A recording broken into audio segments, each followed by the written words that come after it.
Hello, I'd like to welcome you to Geary Heritage Centre in Inverurie. It's one of the last remaining fragments of what was once the Inverurie Local Works, a huge business enterprise in the area. We've had this as our centre for just over 3 years.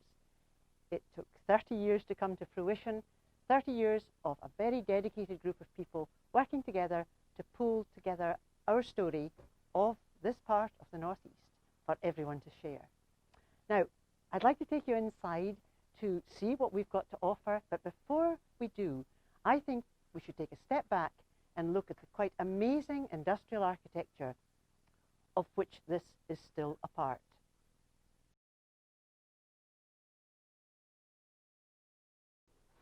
I think this is maybe the point to just stop and look at this quite remarkable entrance stairway. It's been designed in such a way as to complement the industrial architecture internally. Come with me.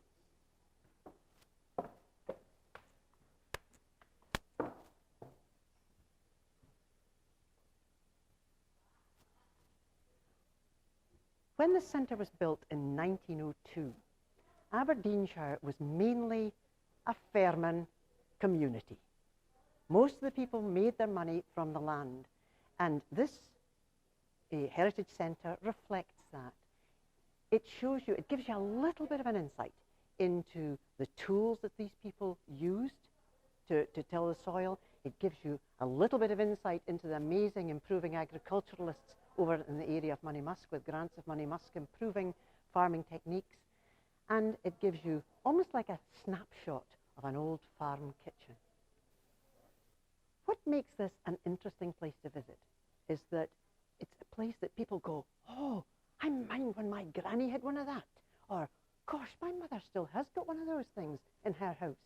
It's somewhere that people can relate to. It's couthy.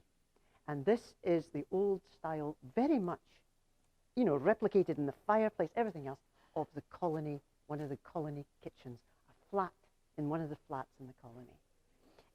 We change the exhibition to reflect the seasons and the different pursuits that might have taken place. So for Christmas, for example, it'll suddenly become much fancier with bonny stuff on the table.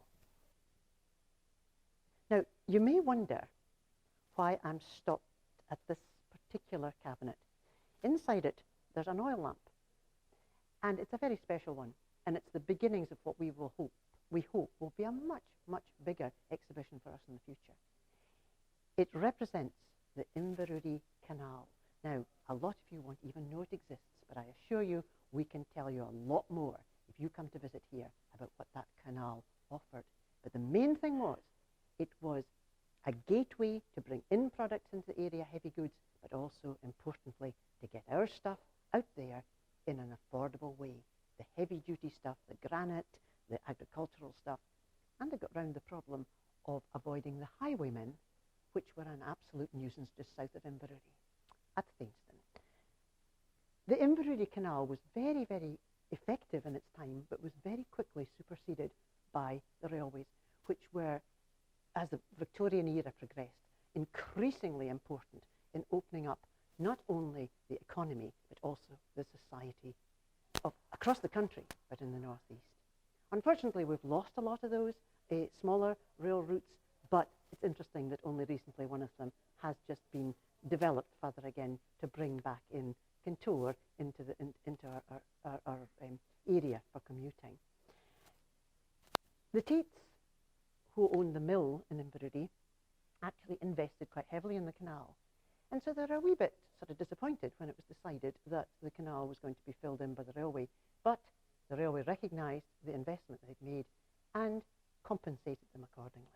And it was the money from the compensation from the railways that actually funded the building of Tate's paper mill as we knew it for a long, long time in 1852. There is a very interesting exhibition within the centre which reflects the mill and its workings. It was an important employer in the town.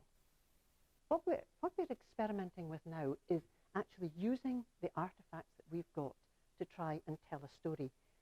Our most recent one was really done very, very quickly when we realised we were going to be able to open in these very strange times. So therefore, we looked at the Geary at war, and this exhibition here reflects the experience of the community as a whole, but also gives us the opportunity to talk about the experience of individuals, and we've got some wonderful stories to tell. Better still, we've encouraged folk who still remember firsthand what it was like, right across the Geary. We're encouraging them to tell us their story so that we can keep it for posterity. It's a really interesting thing to be able to be part of, that there are still people who can give us eyewitness accounts.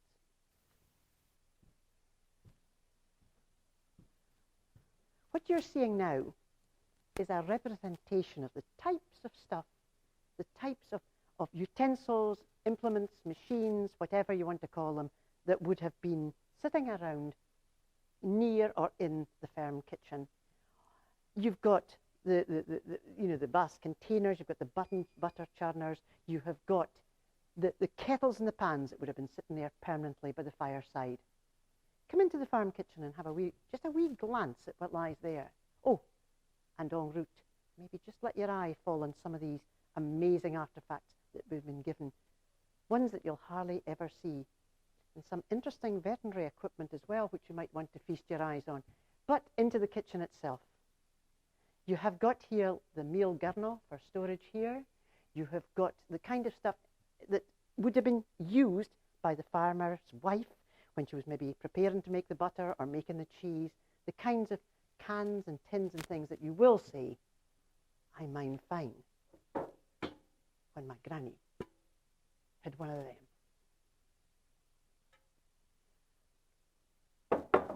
The Seaton pottery here is interesting. They used to make it in Aberdeen, and there's areas of Aberdeen and Seaton where they still find large remnants of this from the original factory. It's an interesting story in itself.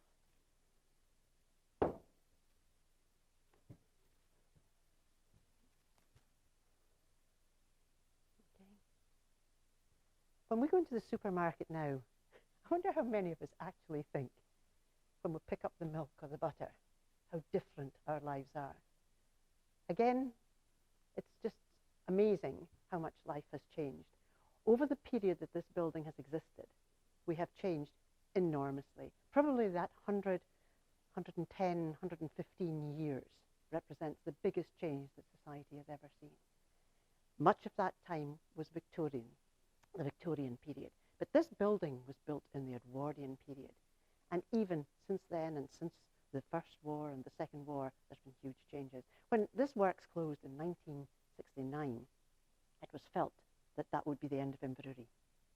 Not at all. In behind that came the oil industry, which again transformed so much of so many of our lives in the Northeast.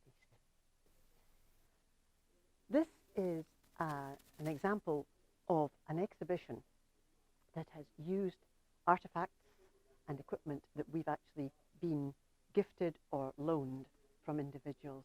And it really is an attempt to tell the story of a very important part of our lives in Inverurie that is about to disappear. Inverurie Academy was built to accommodate the huge increase in numbers, necessitated by the development of the local works. And it is just about to be replaced, and has been replaced, in fact, by a new academy. What we have done here is to, secure some of the equipment that was used throughout the decades in the science departments and technology departments. And we're really, really pleased because it has prompted us to depart into something very, very different. To augment that, we've added the dimension of civil defence in the area. We've added the dimension of something far bigger, space, which is an amazing exhibit in itself. So this is a new departure for us, but it's part of what we might call, in this case, a blend between the internal use of our resources and the external resources of groups who want to work with the Heritage Society. So, what can I say to tempt you to come here to visit? We've only offered a few snapshots here.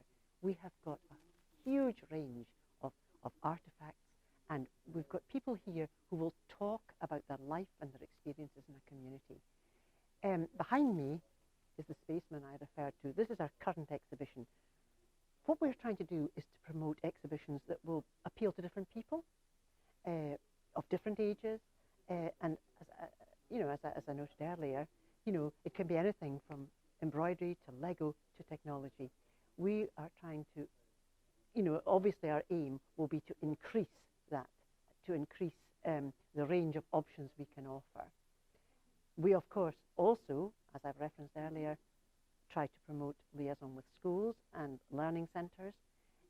But it's not just youngsters that we want to come in and learn about new things. We'll, again, try to have meetings, organisations that promote people of all ages to come into the centre to enjoy meeting together and working together.